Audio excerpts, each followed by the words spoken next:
Capítulo 9. Suíça. Algumas semanas depois de Lutero nascer na cabana de um mineiro, na Saxonia Urico-Zungril, veio ao mundo na choupana de um pastor de ovelhas, em meio aos Alpes, criado entre as cenas da grandiosidade da natureza. Mesmo durante a infância, sua mente se impressionava com a majestade de Deus. Ao lado de sua avó, ouviu algumas histórias preciosas da Bíblia que ela havia aprendido com as lendas e tradições da igreja. Aos 13 anos de idade, Zunglio foi para Berna, que na época contava com a melhor escola da Suíça. Ali, porém, um perigo surgiu. Os frades fizeram esforços determinados para seduzi-lo à vida monástica.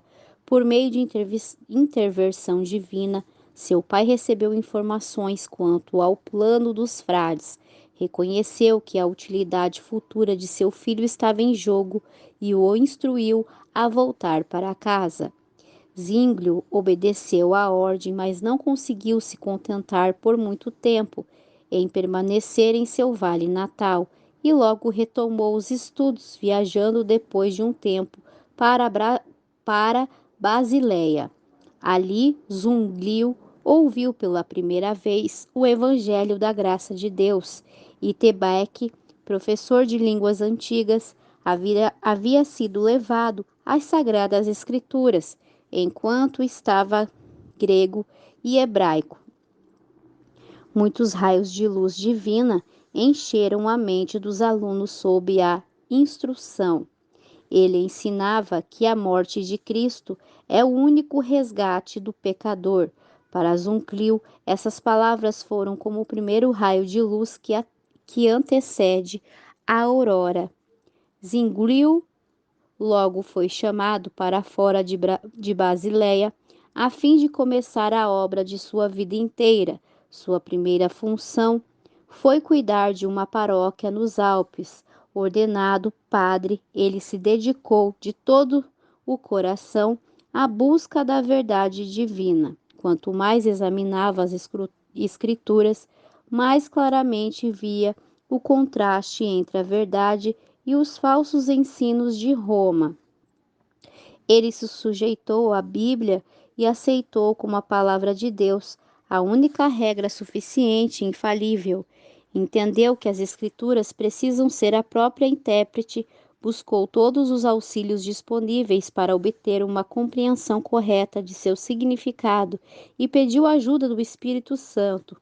Comecei a pedir a Deus sua luz.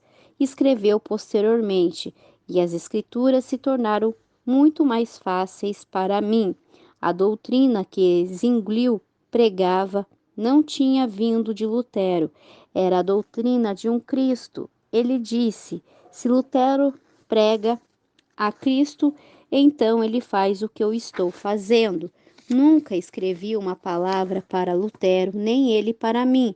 E por quê? Para demonstrar o quanto o Espírito está em união consigo mesmo, uma vez que nós dois, sem nenhuma combinação, ensinamos a doutrina de Cristo com tamanha uniformidade. Em 1516, Zunglio foi convidado para pregar em um convento em Einsiedeln. Ali ele exerceria uma influência como reformador que se estenderia muito além de seus Alpes natais. Dentre as principais atrações de Einsiedeln havia uma imagem da Virgem Maria. As pessoas diziam que ela tinha poder para realizar milagres. Acima do portão do convento estava a inscrição: aqui se pode obter remissão completa dos pecados. Multidões provenientes de todas as partes da Suíça e até mesmo da França e da Alemanha iam até o altar da Virgem. Zunglio aproveitou a oportunidade para proclamar liberdade por meio do Evangelho para esses escravos da superstição. Disse: não imagine que Deus está neste templo. mais do que em qualquer outra parte da criação. Obras inúteis, longas peregrinações, ofertas, imagens ou apelos à Virgem ou aos santos seriam capazes de obter para vocês a graça de Deus?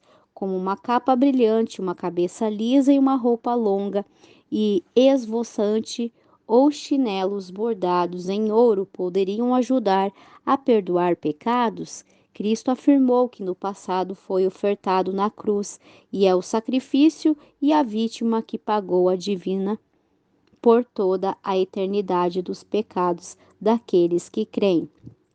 Para muitos foi um amargo desapontamento ficar sabendo que sua difícil jornada tinha sido em vão.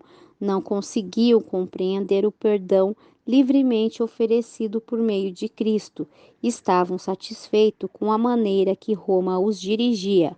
Era mais fácil confiar a salvação aos sacerdotes e ao Papa do que buscar pureza de coração. Entretanto, outras pessoas receberam com alegria as boas novas da redenção por intermédio de Cristo e com fé aceitaram o sangue do Salvador como sua expiação. Foram para casa e contaram aos outros sobre a preciosa luz que haviam recebido. Dessa maneira, a verdade viajou de cidade em cidade e o número de peregrinos ao altar da Virgem diminuiu drasticamente.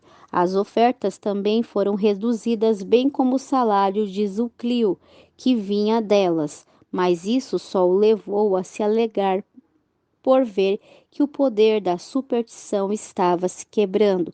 A verdade começava a ganhar espaço no coração das pessoas. Chamado a Zurique. Após 3 anos, Zuinglio foi chamado para pregar na Catedral de Zurique, a cidade mais importante da Confederação Suíça. A influência que ele exerceu ali seria amplamente sentida. Os clérigos começaram a instruí-lo quanto a seus deveres. Faça todo o esforço possível para recolher a renda dos membros, sem deixar de lado nem mesmo o mais simples deles.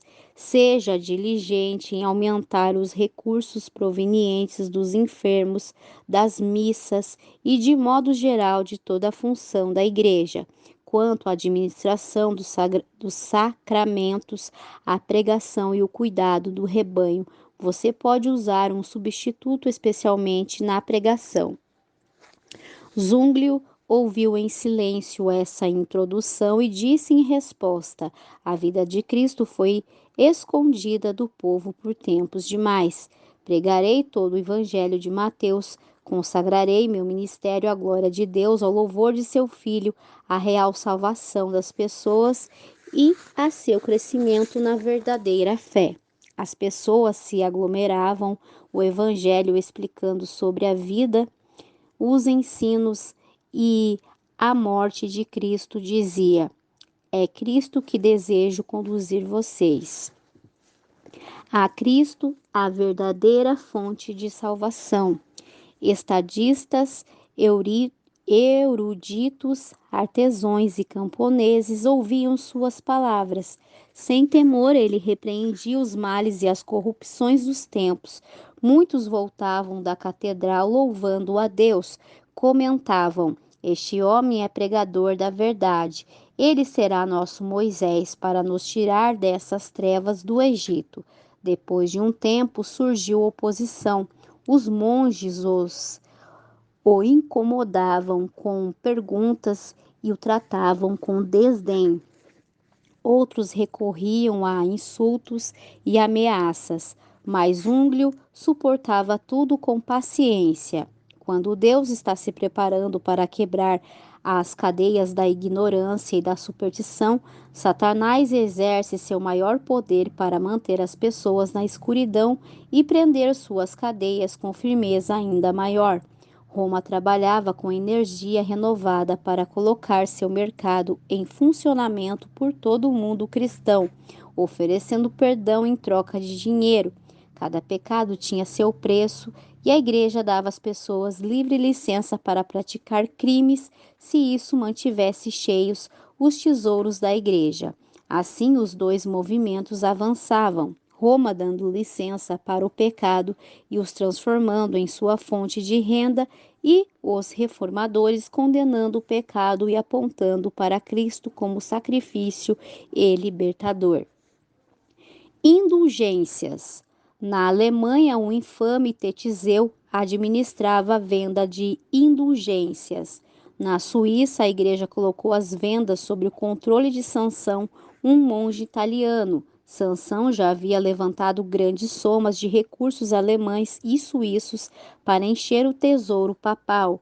Então viajava pelo país para sugar dos pobres camponeses sua parca renda e exigir ricos presentes dos abastados. Quando chegou com suas mercadorias a uma cidade próxima, a Ensiedem, Zuglio imediatamente começou a se opor a ele.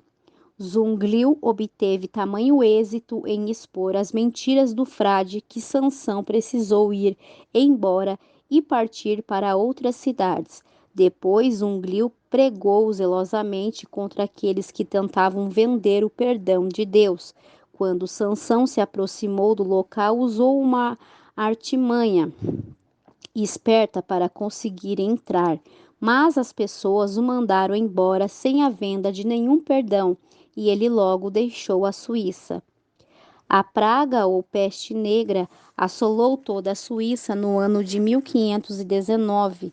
Muitos reconheceram como era inútil e sem valor o perdão que haviam comprado.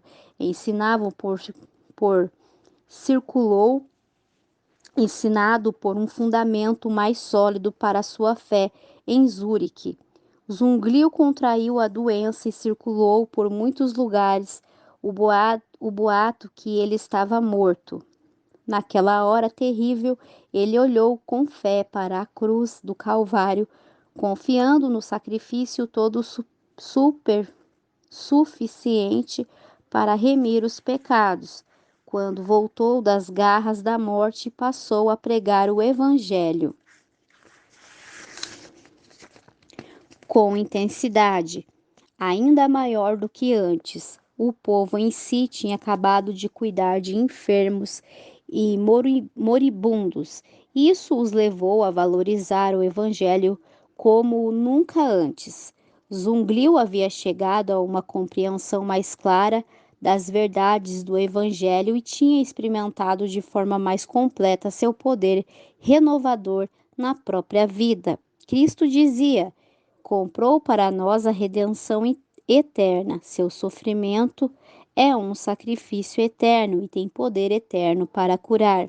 Satisfez a justiça divina para sempre, para todos os que confiam nele com fé firme e inabalável. Onde quer que haja fé em Deus, existe também o zelo tanto e levando as pessoas à prática de boas obras. Passo a passo, a reforma ganhou aceitação em Zurique.